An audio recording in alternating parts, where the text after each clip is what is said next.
रोज़ हम बात तो करते हैं कि मुल्क की मौशियत की जो सूरत हाल हर गुजरते दिन के साथ ख़राब हो रही है, लेकिन उसके साथ हम देखें तो पाकिस्तान तहरीक इंसाफ की हुकूमत के पास बहुत से ऐसे ऑप्शन मौजूद हैं कि आप कुछ मखसूस शोबों के अंदर जो खराबियाँ हैं उन्हें फौरी तौर के ऊपर रोके कुछ बेहतरी ला सकते थे, लेकिन वो खराबियाँ रुकने का नाम नहीं ले रही और मुसलसल नुकसान का सिलसिला जारी है। बहुत से लोग अब प्रोग्राम देखने के बाद हमसे क्वेश्चन करते हैं कि आए रोज़ हमारे सुबह सवेरे पाकिस्तान के अंदर हमारे प्रोग्राम्स के अंदर तवानाई से मुतल्लिक कोई ना कोई खबर ज़रूर होती है, तो क्यों इसके ऊपर इतना ज़्यादा फोकस होता है। तो मैंने उनको समझाने की कोशिश की और उसकी एक बड़ी वजह यह है कि पाकिस्तान तहरीक इंसाफ की हुकूमत और बिलखसूस इमरान खान साहब ने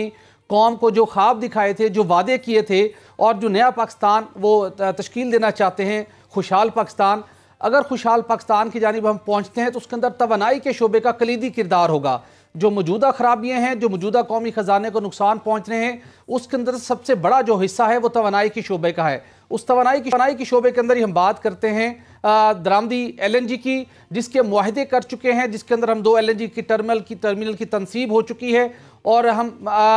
मुसलसल इन प्राइवेट कंपनियों को अदायगियाँ कर रहे हैं, लेकिन वो टर्मिनल जो हमने तामीर किए उन्हें पूरी सलाहियत पर इस्तेमाल नहीं कर पा रहे। गुज़श्ता रोज़ ओगरा की जानिब से अप्रैल के महीने के लिए LNG की कीमत का तयन किया गया और वहाँ पर पाकिस्तान की सरकारी कंपनी PLL ने बताया कि अप्रैल के महीने में भी हम मतलूबा LNG के कार्गो यानी कि 6 कार्गोज़ खरीदने ज़रूरी हैं, लेकिन वो सिर्फ 4 कार्गोज़ खरीद कर सिस्टम में ये पाकिस्तान की मार्केट के अंदर वो शामिल कर सकेंगे, यानी कि अप्रैल में भी 2 कार्गोज़ हम कम खरीदेंगे, जिसका खमियाजा क्या हमें भुगतना पड़ेगा, जिसका खमियाजा बराह रास्त हमें ये भुगतना पड़ेगा कि Pakistan gas port consortium company उसे सिर्फ अप्रैल के महीने में अवाम से, कौमी ख़जाने से 40 करोड़ रुपए इजाफी जमा करके उनको अदा करना पड़ेंगे। ये हमें जुर्माना होगा, पेनल्टी होगी इस बात की कि LNG के टर्मिनल की वो कैपेसिटी जो हमारे पास मौजूद है उसको हमने पूरी तरह से यूटिलाइज़ करना था, हम यूटिलाइज़ नहीं कर रहे, लेकिन 40 करोड़ रुपए की खती रकम हम उनको अदा करेंगे।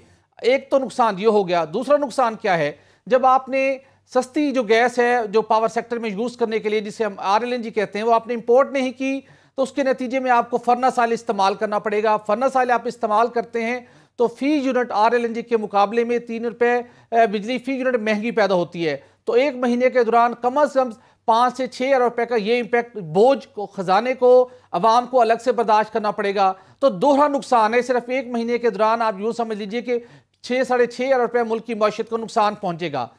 Chairman task force Nadeem Babar साहब इस ऑब्जेक्टिव के लिए लाए गए थे कि शोबे के अंदर आप बेहतरी पैदा करेंगे ताकि ये जो खसारा है इसको हम रोक सकें, लेकिन बेहतरी के आसार कहीं दिखाई नहीं देते। वजारत तवानाई के दोनों पावर डिवीजन की बात करें या पेट्रोलियम डिवीजन, दोनों इस खराबी को रोकने में नाकाम दिखाई देते हैं मुकम्मल तौर पर।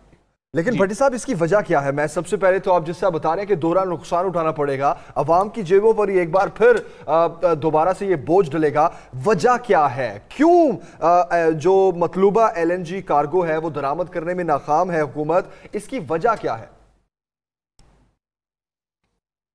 हाँ स्पीकर साहब, इंडिविजुअल्स के इंटरेस्ट बल्कि जो हमारे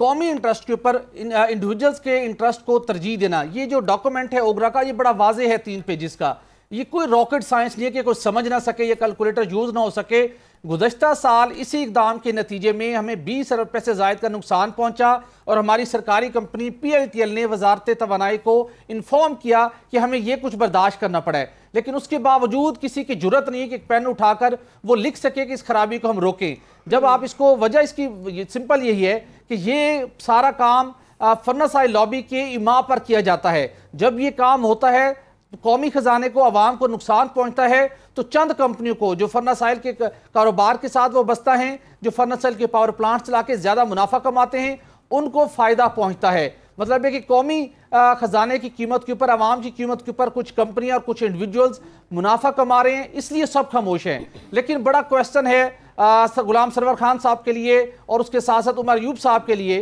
कि वो आगे बढ़ के कब इस खराबी को रोक के प्राइम मिनिस्टर ऑफ पाकिस्तान को इन्फॉर्म करेंगे कि हमने कोई एक अच्छा काम भी किया है।